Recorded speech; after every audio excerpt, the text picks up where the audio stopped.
Φίλες και φίλοι, γεια σας.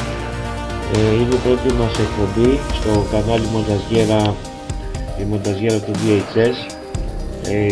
Η εκπομπή ονομάζεται Μύστικα. Είναι η πρώτη μας εκπομπή και θα ασχοληθούμε με τις φωτιές του Λος Άντζελες. Όπως ξέρετε πολύ καλά, έχει συμβεί μια τερατώδη καταστροφή άνευ προηγουμένου. Έχουν σχεδόν καταστραφεί ολόκληρες περιοχές. Οι πυρκαγιές μέσα και γύρω από το Λος Άντζελες ισοπαίδωσαν γειτονιές.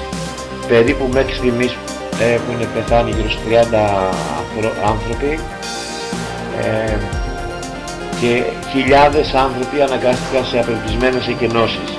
Αυτή τη στιγμή ζουν στους δρόμους ή σε κάποια καταλύματα από ΜΚΟ ή και από την ίδια την κυβέρνηση, όχι την ομοσπονδιακή όμως, από τους κυβερνήτες της Καλιφόρνια. Είναι μια από τις πιο μεγάλες και θανατηφόρες καταστροφικές πυρκαγιές στην ιστορία της Καλιφόρνιας αυτή που έχει γίνει.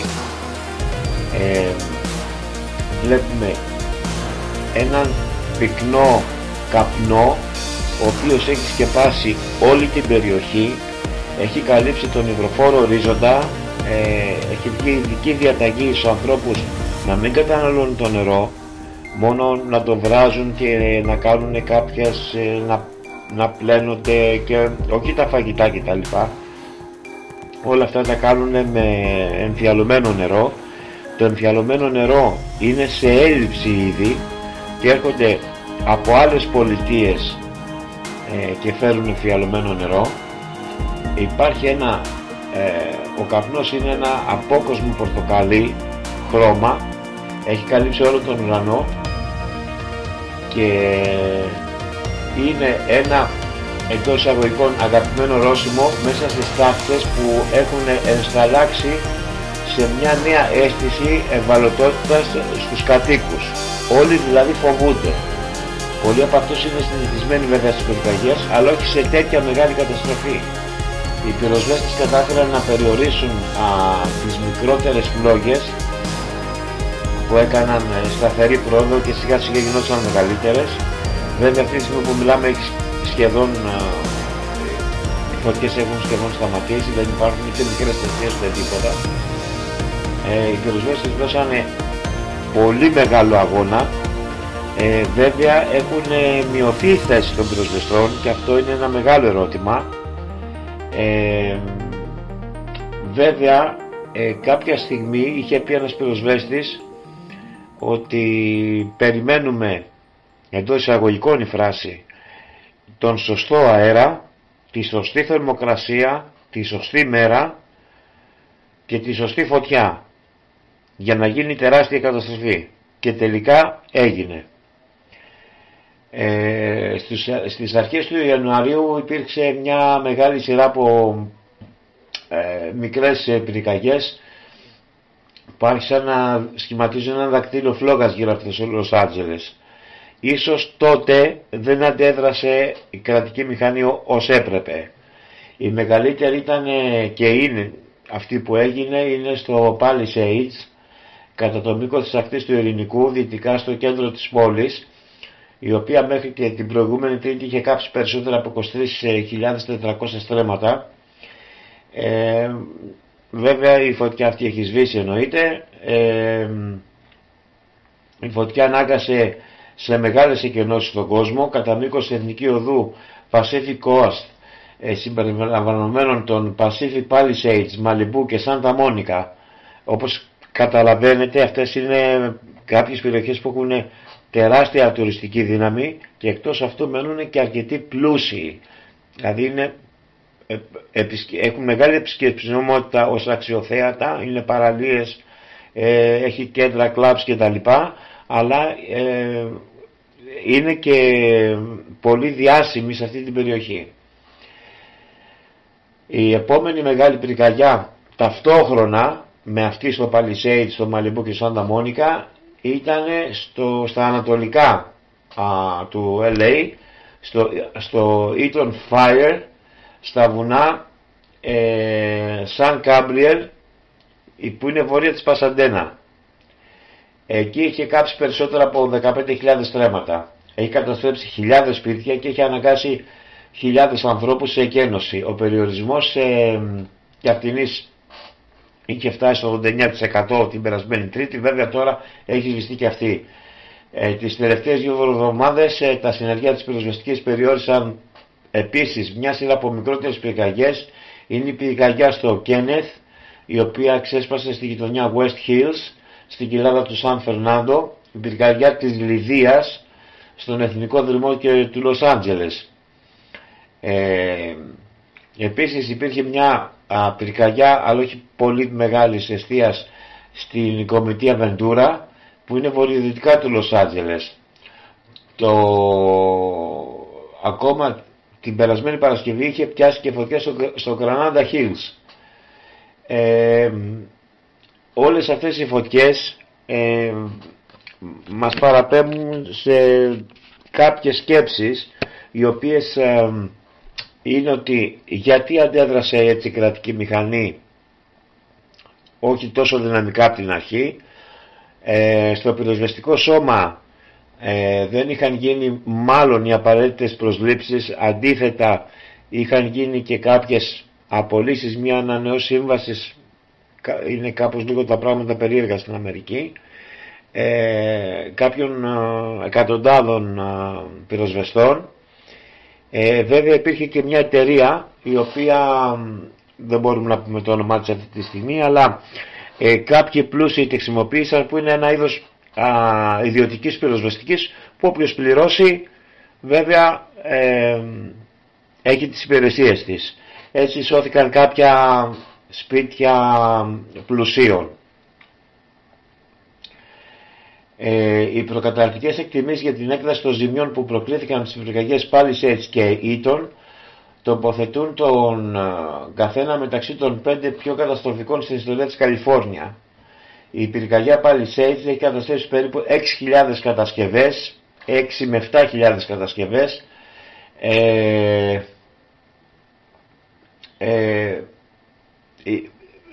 μιλάμε για σπίτια όχι μόνο πλουσίων, μεροκαματιάζουν ανθρώπων που δουλεύανε μια ολόκληρη ζωή για να φτιάξουν ένα καλό σπίτι για να ζήσουν, αυτοί και τα παιδιά τους. Έχουν καταστραφεί επιχειρήσεις, έχουν καταστραφεί κέντρα, κλαμπς, τα πάντα. Δεν υπάρχει τίποτα αυτή τη στιγμή. Φανταστείτε ότι η πυρκαγιά του Eaton κατέστρεψε έναν θύλακα στην Αλταντένα, στους πρόποδες των βουνών Σαν Γκάμπριελ, που ήταν από καιρό μαγνήτης για πολλές οικογένειες της μεσαίας αστικής τάξης και ιδιαίτερα για έγχρωμες οικογένειες, οι οποίες είχαν δουλέψει, ήταν άνθρωποι του μόχθου και προσπαθήσαν να φτιάξουν ένα σπίτι. Δεν είναι τόσο πλούσια αυτή η περιοχή.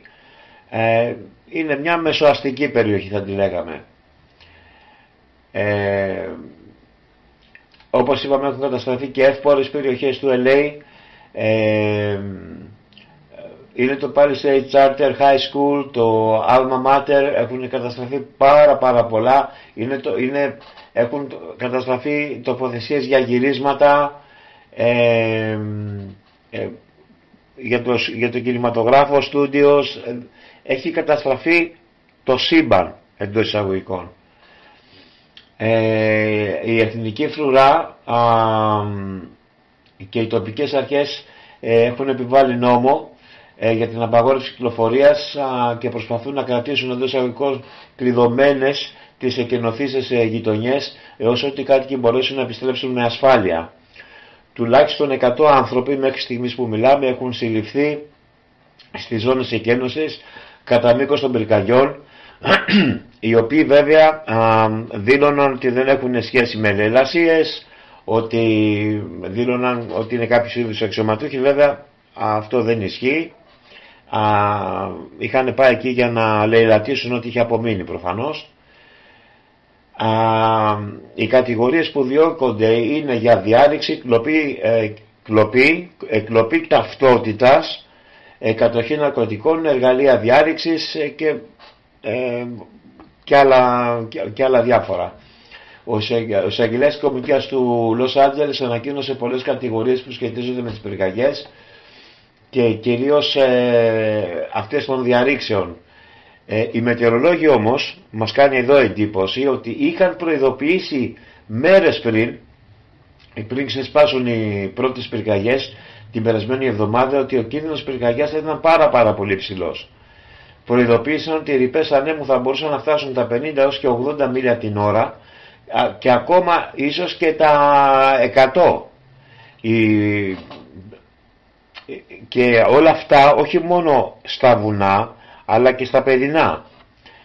Η βλάστηση είχε σωρευτεί αυτούς τους μήνες μεγάλη ξερασία. Υπήρχε πολύ μεγάλη ξερασία, ήταν στο 8%. Στο 8% η ξερασία είναι ξερασία που συναντάμε σε ερήμους. Στην Καλιφόρνια δεν κάνει τόσο, όπως ξέρουμε, το χειμώνα το κλασικό. Ας έχουμε Γενάρη. Είναι σαν να λέμε ο καιρός εκείνη είναι άνοιξη-καλοκαίρι. Άνοιξη-καλοκαίρι, εναλλάσσονται αυτά τα δύο σε θερμοκρασίες. Δεν υπάρχει ο χειμώνας που ξέρουμε.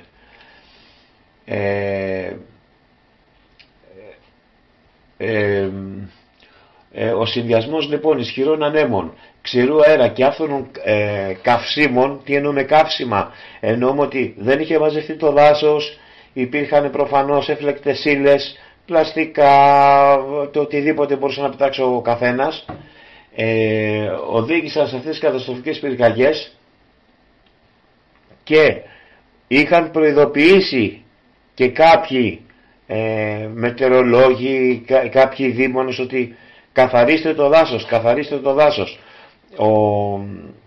Ο δήμαρχος και ο governor, ο κυβερνήτης της πολιτείας, είχε πει θα το καθαρίσουν, θα το φτιάξουν, δεν κάναν τίποτα από ό,τι αποδείχθηκε. Έτσι λοιπόν, πριν ξεσπάσουν αυτές οι μεγάλες φωτιές, ο καιρός συμπίπτει με την άφηξη των ανέμων της Σάντα Άννα, που ήταν πάρα πολύ ισχυρή. Υπήρχαν ξηρές ρηπές από τα νοτιοδυτικά, δηλαδή από την Νεβάδα και από τη Γιούτα προς την Νότια Καλιφόρνια, και όλο αυτό το κλίμα προκάλεσε τις καταστροφικές πυρκαγιές. Άλλοι λένε ότι κάποιοι τις βάλανε επίτηδες. Αυτό δεν το ξέρουμε, αυτά είναι όλα εικασίες, δεν μπορούμε να πούμε με σιγουριά απολύτως τίποτα. Έχει ακουστεί ότι ναι, όντως κάποιοι βάλανε τις πυρκαγιές, προφανώς είναι ο συνήθις τρελός που τα βάζει. Άλλο ακούστηκε ότι επειδή θέλουν να φτιάξουν έναν τεράστιο γρήγορο σιδηρόδρομο, ότι καθαρίσαν εντός εισαγωγικών τη φράση την περιοχή. Άλλοι είπαν ότι εντός εισαγωγικών πάλι φράση ότι ο Θεός το έκανε γιατί το Hollywood το οποίο βρίσκεται εκεί είναι βλάσφημο προς το Θεό, και είδαμε και τα τελευταία βραβεία ότι εντός εισαγωγικών είπαν άσεμνες φράσεις για το Θεό. Βέβαια αυτό δεν νομίζω ότι ο Θεός κάνει καταστροφές, έτσι, συνήθως τις κάνει ο άνθρωπος και η αμέλειά του. Δηλαδή ο Θεός τι προτίμησε μερικά σπίτια που μείνανε να μείνουνε και του διπλανού να καεί? Δεν νομίζω ότι είναι αυτό. Από εκεί και πέρα όλα αυτά είναι εικασίες, όλα αυτά είναι θεωρίες συνωμοσίας κατά κάποιο τρόπο. Βέβαια ίσως και ποτέ δεν μάθουμε την αλήθεια. Απλά οι ταμιευτήρες που είχαν νερό ήταν άδειοι, και αυτό μόλις το άκουσα μου θύμισε το μάτι. Οι ταμιευτήρες που είχαν εκεί, ό,τι είχε ο Δήμος τότε, ήταν και εκεί άδειοι και μου έκανε μεγάλη εντύπωση. Υπάρχει ένα κοινό δηλαδή σε αυτό.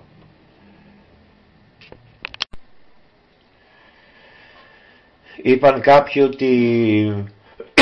ότι υπήρχε ένα τεράστιος όγκος νερού σε ένα ποτάμι, το οποίο το παραπέψαν προς τη θάλασσα για να σωθεί ένα ψάρι. Αυτό έχει γίνει βέβαια, αλλά προφανώς ήταν αμέλεια του κυβερνήτη. Εγώ πιστεύω ότι όλα συνετέλεσαν. Ήταν αυτό που είχε πει αυτός ο πυροσβέστης, ότι Ήταν η κακιά στιγμή, η εντός εισαγωγικών η φράση, η κατάλληλη εντός εισαγωγικών να γίνει αυτό, ο κατάλληλος αέρας, η κατάλληλη θερμοκρασία, δεν είχε μαζευτεί τίποτα, ειδικά στο δάσος, μιλάμε για δάσος τώρα, μιλάμε για απέραντες εκτάσεις, έτσι, δηλαδή όπου δεν φτάνει το μάτι, ας πούμε. Λοιπόν, γιατί από εκεί ξεκίνησε και ήρθε προς τα μέσα, προς την πόλη. Μην ξεχνάμε ότι η πυροσβεστική, αυτό που είπαμε και πριν, του LA, είχε δει σημαντικές περικόπες στον προϋπολογισμό και από ανθρώπινο δυναμικό αλλά και από μέσα.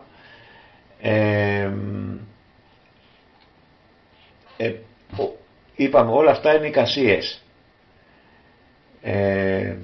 Η Σαμάρθα Μοντάνο είναι μια καθηγήτρια διαχείρισης έκτακτης ανάγκης στην Ναυτική Ακαδημία της Μασαχουσέτης, που μελετά αυτό το φαινόμενο, την αντιμετώπιση καταστροφών. Είπε ότι υπάρχουν εκατοντάδες χρόνια παραδειγμάτων και παραπληροφόρησης που σχετίζονται με τις καταστροφές.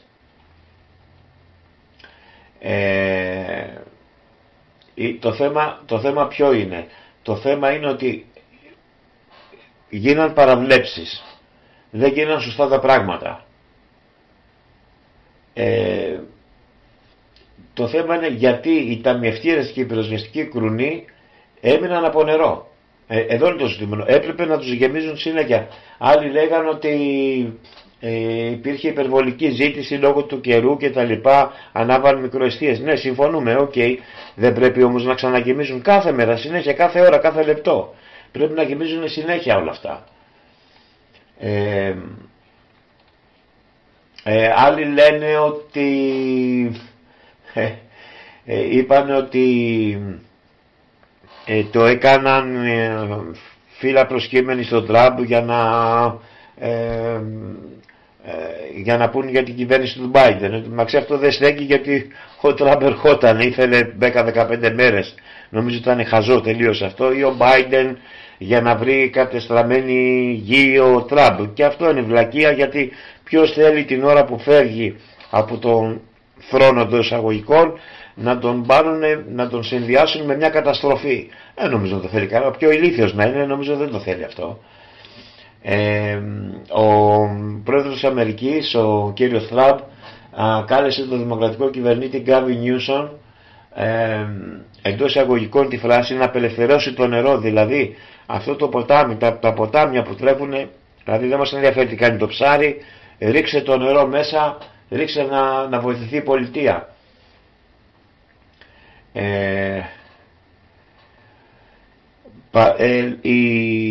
Νομίζω ότι αυτό είναι σωστό. Όχι νομίζω, δηλαδή είναι σίγουρα σωστό αυτό. Το θέμα είναι ότι οι ειδικοί που είναι πάνω στο νερό της πολιτείας λένε ότι το πρόβλημα δεν είναι τόσο όσο η παροχή του νερού, αλλά οι γεννήτριες που χρησιμοποιούνται για την άντληση του νερού.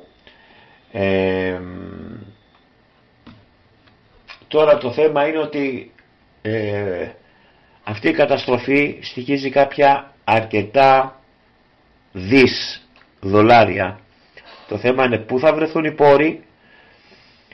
Θα μιλήσουμε και τις ασφαλιστικές. Το θέμα είναι ότι δεν νομίζω να υπάρχει ασφαλιστική να μπορέσει να αποζημιώσει όλη αυτή την καταστροφή. Δηλαδή πάλι θα βρεθεί και βοήθεια από το κράτος. Ή εάν πούνε ασφαλιστικές δεν μπορούν να αποζημιώσουμε αυτή την καταστροφή, δεν το ένα δεν το άλλο κτλ, τότε γιατί να ασφαλίζουμε τα σπίτια, ας πούμε? Δεν υπάρχει λόγος. Θα μου πεις είναι τεράστια καταστροφή. Οκ, παίρνεις το ρίσκο και ο ασφαλιζόμενος και αυτός πως ασφαλίζει. Πώς γίνεται? Δεν γίνεται διαφορετικά. Ας κόψουν το λαιμό του στην τελική. Αν πάμε στο έτσι, ας έχουμε μια κρατική ασφάλεια, όλα τα κράτη, ας πούμε, να υπάρχει μια κρατική ασφάλεια για τα σπίτια, να πληρώνουν. Δεν μπορεί να σου λέει μια ιδιωτική εταιρεία σου παρέχω και μετά μόλις θα βρεις κούρα δεν μπορώ. Δεν γίνεται. Βέβαια οι ασφαλιστικές εταιρείες μέρες πριν κάποια συμβόλαια που είχαν τελειώσει, αρκετά συμβόλαια που είχαν τελειώσει, δεν τα ανανέωσαν. Και εδώ υπάρχει μια θεωρία συνωμοσίας. Άρα το ξέρανε ότι θα γίνει αυτό. Εγώ πιστεύω ότι είναι μια τυχαία συγκυρία. Απλά οι ασφαλιστικές βλέπανε ότι δεν γινόταν τίποτα, δεν καθαρίζει η περιοχή, Δεν υπήρχε το νερό, γιατί όλοι αυτοί τα ψάχνουν, δεν πάνε να σας ασφαλίσουν έτσι για πλάκα. Ψάχνουν και τα γύρω-γύρω. Όπως παράδειγμα, όταν πας να ασφαλιστείς στην Αμερική σαν πολίτης, πως λέμε το ΙΚΑ ή μια δυτική ασφάλιση που λέμε εμείς εδώ, σε περνάνε κόσκινο και σου λένε βάσει αυτού και αυτού και αυτού και αυτού μπορεί να έχεις αυτές τις ασθένειες. Άρα αυξάνεται η ασφάλειά σου, πληρώνεις ανάλογα με τι ασθένειες έχεις. Δηλαδή αν έχεις διαβήτη, αν έχεις καρδιά, πληρώνεις και παραπάνω. Έτσι είναι και ασφαλιστικές με τα σπίτια. Βάζουν το ρίσκο των πυρκαγιών, των πλημμυρών, και μερικές ήδη έχουν φύγει εδώ από το LA εδώ και κάποια χρόνια μερικές εταιρείες, γιατί δεν τους συνέφερε να ασφαλίζουν, γιατί ξέραν ότι θα γίνει κάποια στιγμή καταστροφή. Βλέπουν ότι δεν γίνεται κάτι προφανώς. Ακούσανε και αυτά που λέγανε οι μετεωρολόγοι εδώ και πάρα πολύ καιρό και σου λέει γιατί να τους ασφαλίσουμε, θα καταστραφούμε. Οπότε δεν ασφαλίσαν και φεύγανε κιόλας. Ή κάναν ασφάλειες τεράστιων εκατομμυρίων. Έτσι, μιλάμε για πολλών εκατομμυρίων, τεράστιες ασφάλειες. Η Ομοσπονδιακή Υπηρεσία Διαχείρισης Έκτακτης Ανάγκης απενεργοποίησε τον διαδικτυακό της ιστό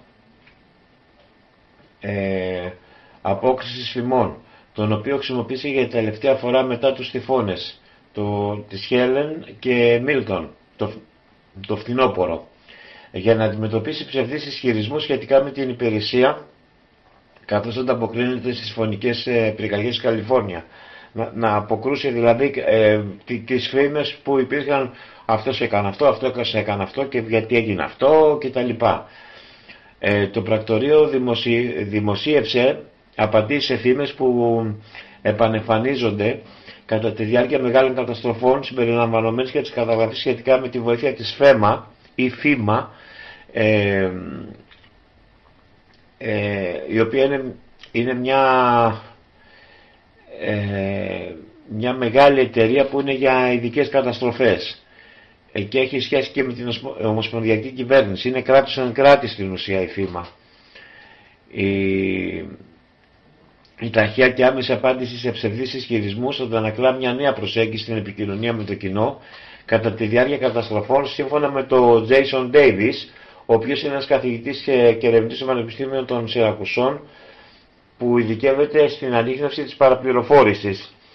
Όπως καταλάβατε, οι φήμες πάνε και έρχονται πλέον, ή η παραπληροφόρηση αν θέλετε, ή οι θεωρίες συνωμοσίας. Ο Ντέιβις λέει ότι η ταχεία εξάπλωση ψευδών ισχυρισμών σε συνδυασμό με την αύξηση του περιεχομένου που δημιουργείται από την τεχνική νοημοσύνη έχει οθήσει τους αξιωματούχους να είναι πιο άμεσοι στην αντιμετώπιση των ψευδών φημών. Ο Ντέιβις είπε ότι αυτή η προσέγγιση γίνεται πιο κοινή κατά τη διάρκεια των τυφώνων Χέλεν και Μίλτον. Υπηρεσίες όπως η ΦΕΜΑ, η ΦΥΜΑ, ο Αμερικανικός Ερυθρός Σταυρός και οι τοπικές κυβερνήσεις διέθεσαν μερικούς πόρους για να καταπολεμήσουν αυτό το κύμα της παραπληροφόρησης σχετικά με όλες αυτές τις φήμες σχετικά με τα φαινόμενα. Π.χ. εδώ μιλάμε για την Καλιφόρνια, για το LA, για τις φωτιές. Πρέπει λοιπόν, λέει ο Ντέιβις, ότι οι άνθρωποι να έχουν μια άμεση σχέση με το τι έχει γίνει, όσο μπορούμε να περιορίσουμε τις φήμες των ψευδών ειδήσεων, γιατί οι άνθρωποι αυτοί που είναι υπό τέτοιες καταστροφές πρέπει να λαμβάνουν κρίσιμες αποφάσεις για την ασφάλειά τους και να τους βοηθάμε και εμείς οι ίδιοι. Τα πυροσβεστικά αεροπλάνα θα παρατηρήσουμε ότι ρίχνουν εκτός του νερού μια ροζ ουσία, η οποία βοηθάει στην καταπολέμηση της πυρκαγιάς. Στην ουσία είναι να τη σβήνει πιο άμεσα, πιο γρήγορα. Ο κυβερνήτης της Καλιφόρνια, ο Γκάβιν Νιούσομ, κατηγόρησε το Σάββατο τον δισεκατομμυρίουχο τον Elon Musk για την ενθάρρυνση εντός εισαγωγικών της λαιλασίας σε μια κλιμάκωση της διαμάχης σχετικά με την παραπληροφόρηση, σχετικά με τις φωνικές πυρκαγιές, αφού ο Musk αναδημοσίευσε ένα μήνυμα στην πλατφόρμα κοινωνικής δικτύωσης X που κατηγορούσε τον κυβερνήτη και τους συναδέλφους του δημοκρατικούς για την αποποινικοποίηση της λαιλασίας. Υπήρχαν φήμες ότι στην ουσία θα πέσουν στα μαλακά αυτοί που κάνουν λαιλασίες. Πάντως ο Γκέβιν Νιούσομ ήταν στην ουσία να πάρει και το χρήσμα των δημοκρατικών. Δηλαδή αν όχι σε αυτές τις εκλογές τώρα που γίνανε, ήταν στις επόμενες. Αλλά πάει και η καριέρα του, πάνε όλα βέβαια, ποιος να βάλει τώρα υποψηφιότητα.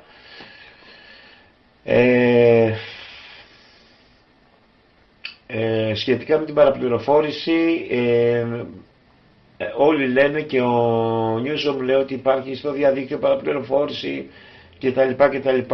Κλείσανε για κάποιες ώρες κάποιες πλατφόρμες, ξανανοίξαν, αλλά οι πλατφόρμες κλείσαν ούτως ή άλλως γιατί δεν υπήρχε και ρεύμα. Δηλαδή είχε κάνει το σύμπαν, ας πούμε. Πώς δεν το κάνανε.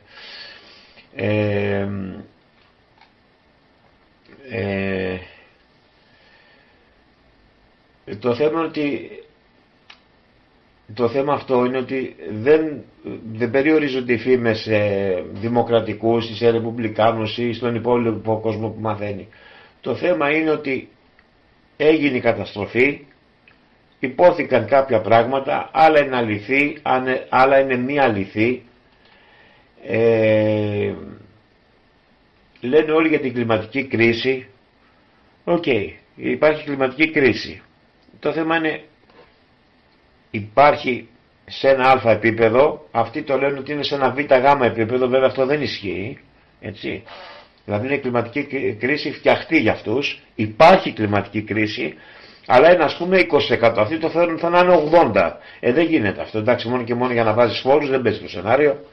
Δηλαδή να το πάμε 50-60% κλιματική κρίση για να βάζουν φόρους. Όχι, είναι ένα 10-20, συμφωνούμε. Μέχρι εκεί συμφωνούμε, Είναι όπως τα καλαμάκια. Απαγορέψαν τα πλαστικά, βέβαια το υπόλοιπο, δηλαδή έπαιρνες απ' έξω ένα καφέ που ήταν μέσα στο πλαστικό, το καλαμάκι όμως δεν είναι χάρτινο.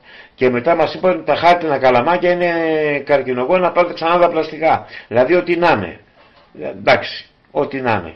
Κλιματική κρίση κτλ. Υπάρχει, ναι μεν, υπάρχει, αλλά ένα 10-20%. Δεν είναι το 80% όπως το παρουσιάζουν. Δεν είναι.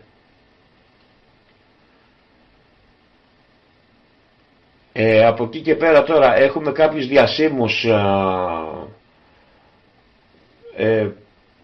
που έχουν κάνει τα σπίτια τους, θα αναφέρουμε κάποιους μετά.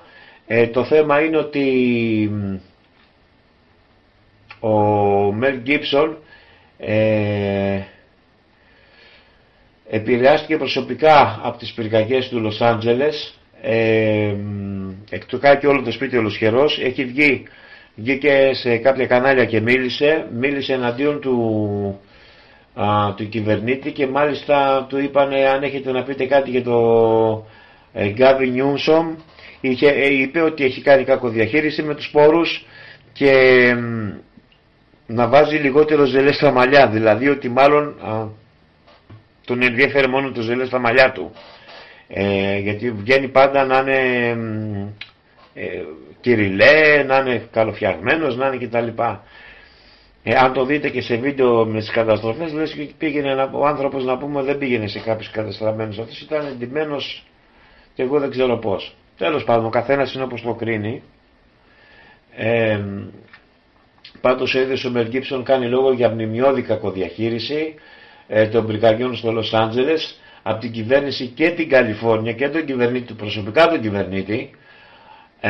Ο Γκίψον αποκαλεί αχαλήνωτο έγκλημα οξία έλλειψη στέγης με υψηλούς φόρους, δηλαδή ότι ναι μεν πληρώνουμε φόρους για τα σπίτια μας, για τις περιουσίες μας κτλ, αλλά δεν υπάρχει αντίκρισμα, δεν υπάρχει τίποτα, καήκαν τα πάντα.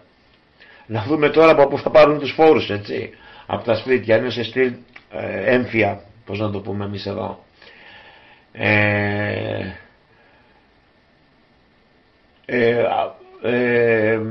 Ο Μέλ Γκίψον, ο άνθρωπος, προσπαθεί και αυτός να μαζέψει τα αποκαίδια. Το μόνο που έκανε, γιατί ο γιος του είναι εθελοντής πυροσβέστης και μπράβο του αυτό, και ο τύπο απλά πατέρα πάρε τα απαραίτητα και σήκω φύγει από το σπίτι. Πήραν μόνο τα passport, τις ταυτότητες, κάποια έγγραφα. Βέβαια, τι άλλο να πάρουν οι άνθρωποι, αυτά τους χρειαζόταν εκείνη την ώρα, δεν κοιτάς κάτι άλλο. Συγκεκριμένα στο Fox News είπε στον Raymond Arroyo, είπε το εξής: λοιπόν, πρώτα σκέφτηκα ότι κακή τύχη, τραγωδία, ο Θεός έδωσε, ο Θεός πήρε, αλλά μετά κατάλαβα ότι ήταν μνημειώδης κακοδιαχείριση από τους εκλεγμένους μας αξιωματούχους, και αυτό είναι ότι πιο χειρότερο μπορείς να πάθεις.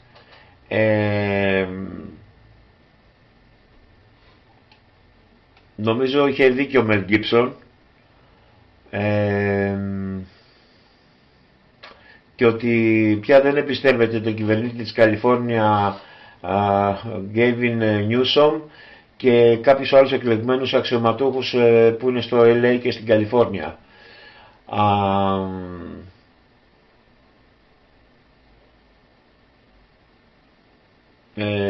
Ζήτησε να γίνουν κάποιες σοβαρές αλλαγές στην καταπολέμηση και την πρόληψη των πυρκαγιών από τον ίδιο τον κυβερνήτη.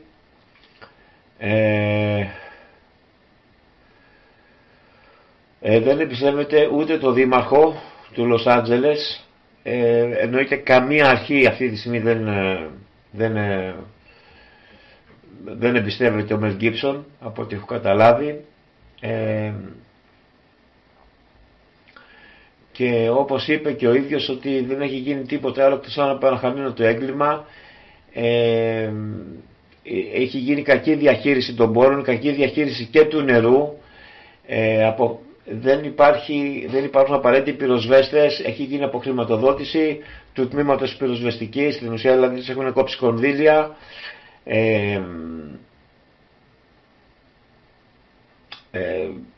Μιλάμε για μια τεράστια καταστροφή. Εγώ θα συμφωνήσω με τον Μελ Γκίψον.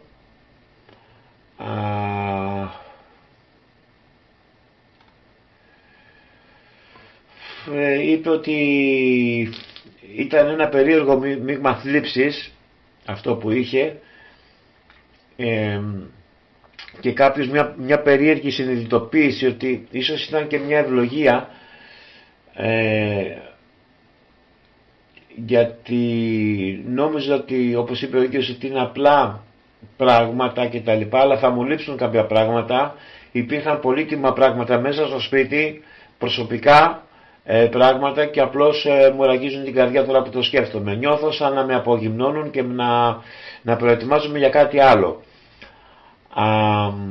Αυτό ίσως είναι πολύ προσωπικό, αλλά νιώθω ότι ο Παντοδύναμος με προετοιμάζει να κάνω κάτι μεγάλο, είπε ο Μελ Γκίψον. Και είπε σε κάποια στιγμή σε μια άλλη συνέντευξη ότι τέλος πάντων τι θέλουν, λέει, την πολιτεία να είναι κενή. Και από εκεί ακούστηκαν και φήμες και τα λοιπά, ότι ο Μελ Γκίψον έκανε θεωρία συνωμοσίας και τα λοιπά και τα λοιπά και τα λοιπά.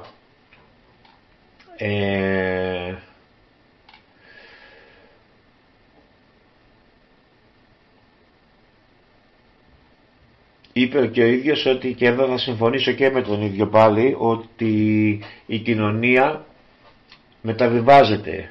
Χρειαζόμαστε μια επενθύμηση των πιο βασικών πραγμάτων που έχουμε, που αποτελούν τον πολιτισμό μας, και νομίζω ότι είναι ο ίδιος ο πολιτισμός.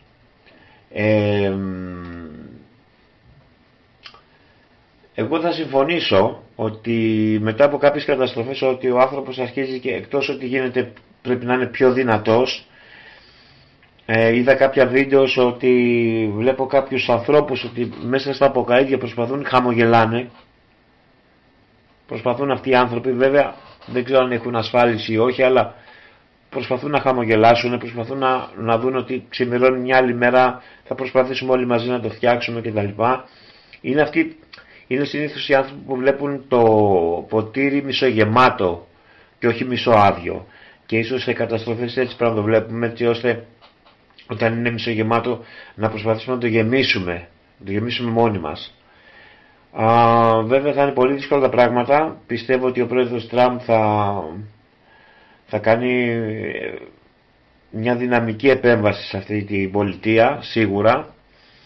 Και μην ξεχνάμε ότι σαν πολιτεία η Καλιφόρνια, παρόλο που έχει πτωχεύσει επί Σβαρτζενέγκερ και τα λοιπά, είναι η 7η στον κόσμο σε οικονομία, έτσι.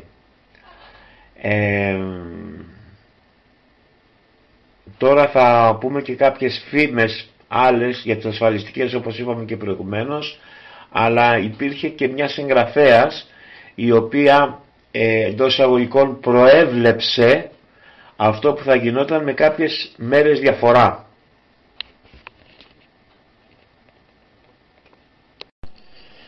Τελικά, όπως είπαμε, τις φωτιές αυτές που δημιουργήθηκαν στο Λος Άντζελες θα λέγαμε ότι τις είχαν προβλέψει εντός ή εκτός εισαγωγικών οι ασφαλιστικές εταιρείες, αφού οι ίδιες δεν θέλησαν πριν από μέρες, πριν πιάσει φωτιά, να ανανεώσουν ασφαλίσεις, και μία συγγραφέας η οποία ανήκει στον χώρο της επιστημονικής φαντασίας.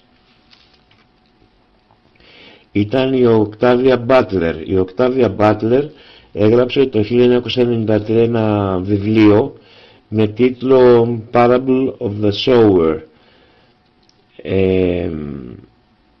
Αυτό έλεγε για κάποιες φωτιές που θα δημιουργούνταν στην Αμερική, ιδιαίτερα στην Καλιφόρνια.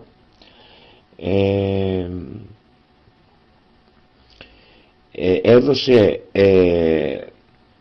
λαβή για πολλά σχόλια και κατά εντός εισαγωγικών, να το πούμε σύμπτωση, ας το πούμε προφητεία, οι πυρκαγιές στο βιβλίο ξεκινάνε την 1η Φεβρουαρίου του έτους 2025.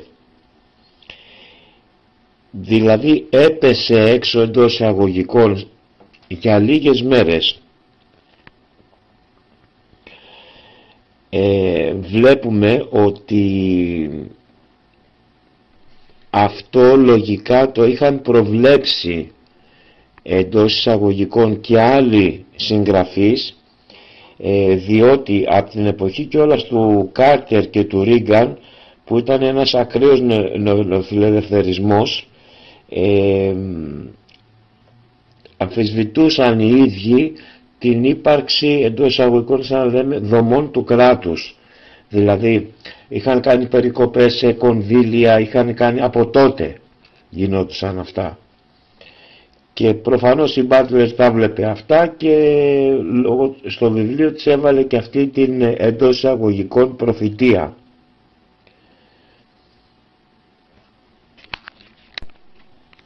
Και έχουμε και τέλος τους ασφαλιστές, όπως είχαμε πει, όπου περίπου 3 με 2 μήνες πριν ανάψει η πρώτη σπίθα από αυτή την τεράστια φωτιά, ειδικά οι κάτοικοι του Pacific Palisades έλαβαν μηνύματα από ασφαλιστικές εταιρείες όπως η State Farm, που τους ενημέρωναν ότι δεν θα ανανεωθεί πια η ασφάλεια λόγω πυρκαγιάς και θα σταματήσουν να πληρώνουν. Ο ιδιωτικός τομέας σιγά σιγά κατέλειπε τη χώρα, προέβλεψε προφανώς ότι θα συμβεί τόσο μεγάλη καταστροφή που δεν θα μπορούν ο ιδιωτικός τομέας των ασφαλιστικών εταιριών να αποδώσουν τα χρήματα. Και βέβαια, αν κάποιος προσπαθούσε να βρει ένα τέτοιο πρόγραμμα για πυρκαγιές, για έκτακτα καιρικά φαινόμενα κτλ., στο καινούργιο πρόγραμμα ήταν 300 με 400% πιο ακριβό.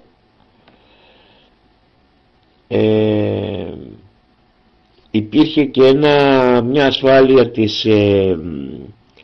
της Καλιφόρνιας, δημόσια, το Fair California, που με λίγα απλά χρήματα μπορούσες να κάνεις μια ασφάλιση για το σπίτι. Βέβαια δεν σου παρήχε για εξαιρετικές καταστροφές, για τεράστιες πυρκαγιές κτλ.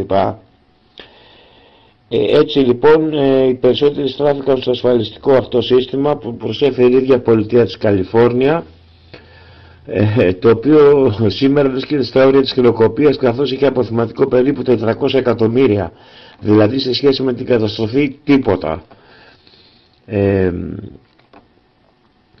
Από εδώ και πέρα βέβαια είναι δύσκολη η ανοικοδόμηση του LA και γενικά της Καλιφόρνια.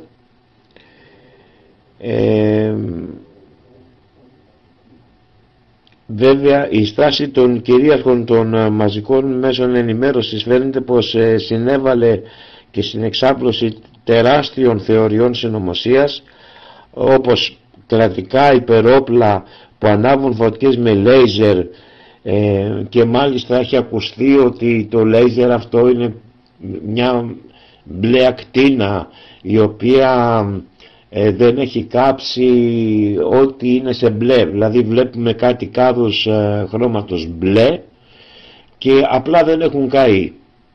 Εντάξει, άλλοι το λένε συνωμοσία, άλλοι το λένε ότι είναι τυχαίο. Ακόμα λένε μερικοί για μυστικά προγράμματα του ΟΗΕ, για τη δημιουργία έξυπνων πόλεων, δηλαδή κάποιες πόλεις που θα είναι μία ευθεία και μέσα σε 1/4 θα μπορείς να τα κάνεις όλα, τα ψώνια σου, τις υποχρεώσεις σου κτλ. Ακόμα υπάρχουν και συνωμοσίες για αστέρες του Hollywood που θέλουν έτσι να συγκαλύψουν στοιχεία για δίκτυα μαστροπίας και διάφορα. Έχουν ακουστεί το ό,τι μπορεί να φανταστεί ο καθένας. Δεν ξέρω τι αληθεύει από αυτά και τι όχι. Όπως υπάρχουν κατάρρες εναντίον του Hollywood, ότι και εγώ ήταν όλο το Hollywood. Το μόνο σίγουρο είναι ότι έχει γίνει αυτή η τεράστια καταστροφή. Κανείς δεν ξέρει πώς όλο αυτό θα επανέλθει σε μια κανονικότητα. Οι ζημιές είναι τεράστιες. Δεν υπάρχει, πιστεύω, δεν υπάρχει ασφαλιστική εταιρεία να μπορεί να καλύψει αυτό το πράγμα. Μιλάμε για δις δολάρια, εκατοντάδες δις δολάρια, και το μόνο που είναι σίγουρο είναι ότι θα χρειαστούν πάρα πολλά χρήματα και σίγουρα θα χρειαστεί υπομονή και επιμονή από τους κατοίκους, έτσι ώστε να ξαναφτιάξουν πάλι αυτή την πόλη, στην ουσία να τη φτιάξουν πάλι από την αρχή.